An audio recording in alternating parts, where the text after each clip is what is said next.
Anyone there? Well, I don't know what I was expecting. If anyone is here, or if anyone's listening, my name is Matthew Johnson. I'm a park ranger for the Knox County Park Service. I don't really know what's going on. People have gone mad, and all the news is saying it's some type of infection. I really have no idea what's going on. I'm not acclimated to these kind of things. People really weren't my strong suit, and now that they're trying to take a bite out of me, then really doesn't help in matters. I've been breaking it out in the wilderness for days now. Second day, actually. It's not too bad. It is my job. So, if anyone finds this message, or if anyone's listening right now, here's my story.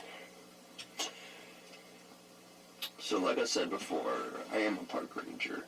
That comes with being acclimated to the conditions, but I'm also extremely claustrophobic. I'm average build, I guess. Average, mostly everything. And there's not too much to say about me besides those facts. I had just gotten out of bed when I first heard about the infection. I grabbed the nearest knife and grabbed whatever else I could find in my house. I think it was a water bottle. Anyway, the news were saying that the power wouldn't stay on for very long if people had to abandon the post in Knox. So I gathered just about everything I could find to listen to the TV just for a little bit longer, and then moved out the door. I was so distraught when I left my house that I forgot to even put on shoes. My heart was leaping out of my chest. I ran down the street and I found my neighbor stumbling towards me. He tried to bite me. He wasn't even human. I had to put him down. I heard a woman scream. Next thing I know, I was being surrounded. I just had to stab my way out of there. I could feel the cheap butter knife bending on its own weight. I'm sorry. It's been hard for everybody. Finally.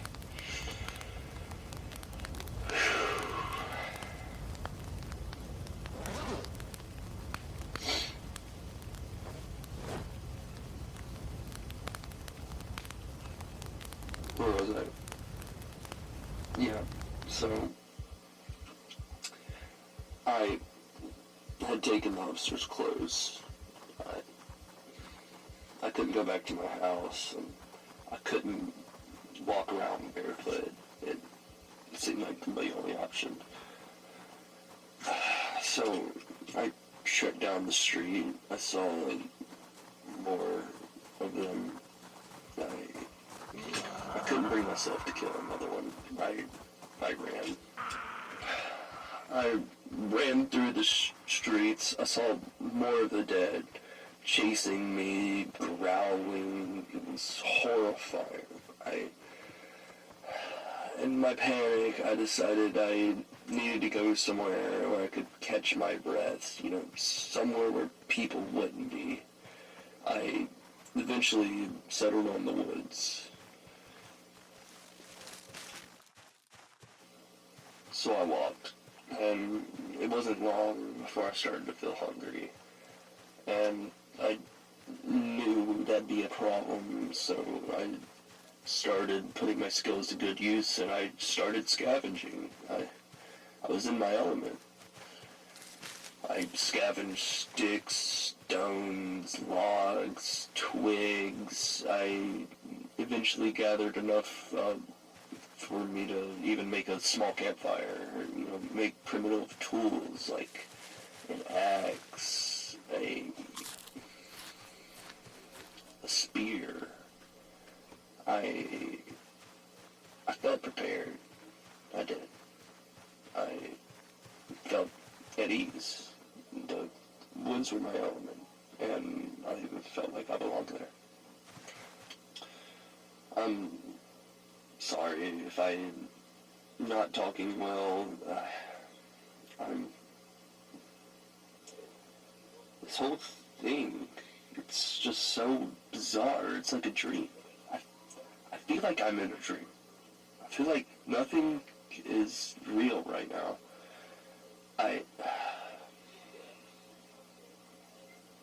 It wasn't long. I kept walking around the woods. I found stones, sticks, mushrooms. I put together primitive tools, spears, axes. I'm repeating myself at this point, but that's really what happened. Being in the woods, it's peaceful. It's peaceful, but there's a lot of monotony. The same thing over and over, but it's not really any different from what I had in the new life. The new life, the real life, that seems like none of us will ever get back to. It's so bizarre. Eventually, I decided to try and get some wood to make a campfire. I used my axe to chop down a tree. It was hard work. I'm not lying. It was pretty hard. So I had fashioned a campfire, and I took the supplies from it. It wasn't my best work, yeah, but I didn't have any of my tools, to be fair. I ate some berries, some bugs. They tasted disgusting, but I did what I could with what I had. I gathered up my campfire, and I kept back down the road.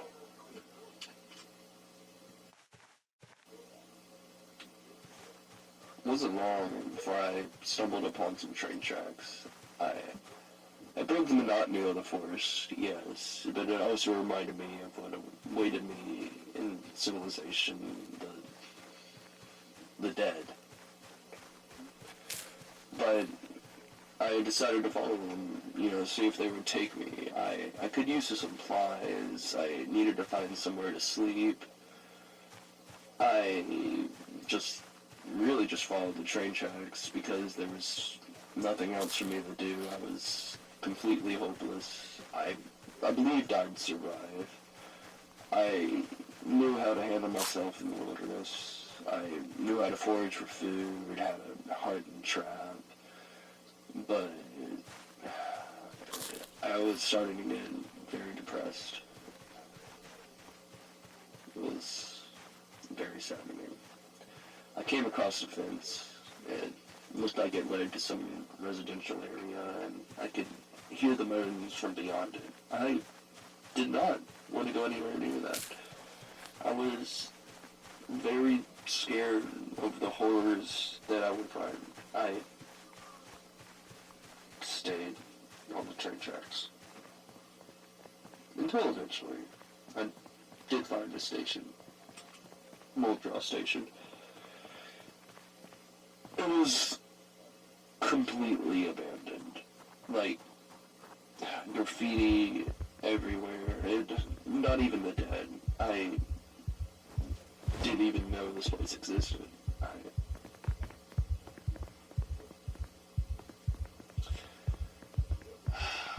I braved my claustrophobia and I went inside for supplies, but there really wasn't anything. I found a few pencils and a magazine underneath the desks, but that was it. So I moved on. I tried the bathrooms. because they were locked, so no water from there. So I just kept on my path. It wasn't very long until I saw a car in the distance. I was hopeful. It was an ambulance. I was hoping for safety, but I found more of the dead. I found people in gowns and a nurse in a navy blue suit.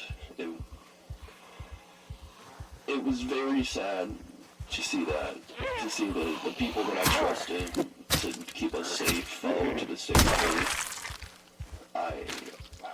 I found the key to the ambulance on the nurse and a watch that I decided to put on so I could at least tell the time. I thought I wouldn't kill any more of the dead. I really did, but I don't even know. I don't know why. I don't know why I killed them. It just seemed necessary to me. But I did. It's done. And there was medical supplies and a trauma bag in the ambulance that I was able to use. So, I still stand by my stance that killing these things should be avoided. It's wrong. It really is. And I don't think I can ever come to terms with what I've done. I really don't.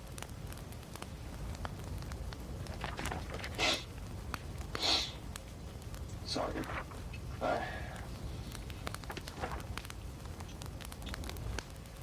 I don't know much about cars, but anyone could tell that this was a brutal accident.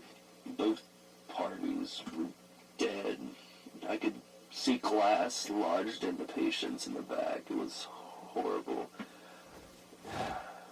I hated to see it, but turns out the ambulance did have gas in it. It was able to turn on. So I moved it up the middle of the road and to the side, and by that time I was absolutely exhausted. So I decided to use the ambulance as a makeshift bed and go to sleep for the night. So that brings me here. Second day of the apocalypse. I really don't know what to do. I'm hoping that the world will soothe itself out, that the government will come and save us, but I'm not so sure that's going to happen.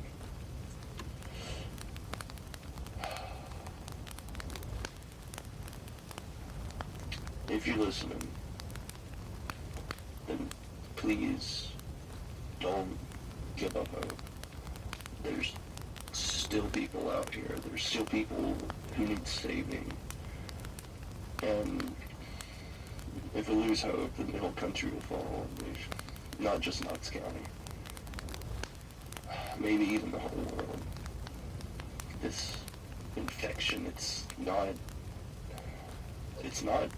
going to be isolated if we don't take action. We need to work together.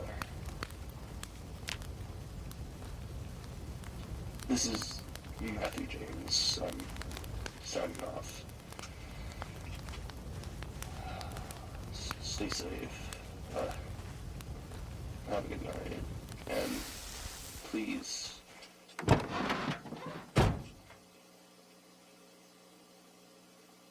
just survive.